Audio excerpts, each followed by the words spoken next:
O Johnny faz o lançamento lá pra dentro da grande área, chega lá atrás, tirando a defensiva do time da Macaca. A bola volta, pancada, pé canhoto, bateu, entrou, é gol!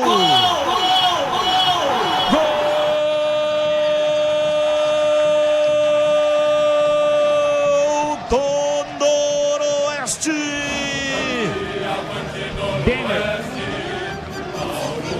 Denner, camisa número 8, pancada de fora da área. A bola foi reboteada, sobrou e ele mandou um míssel. Paulada de perda canhota, inapelável para Diogo Silva. A bola beijou o fundo do gol, abre o placar do jogo. Noroeste Denner, camisa número 88, abre o placar do jogo. E o detalhe é seu Pedro Piscinato.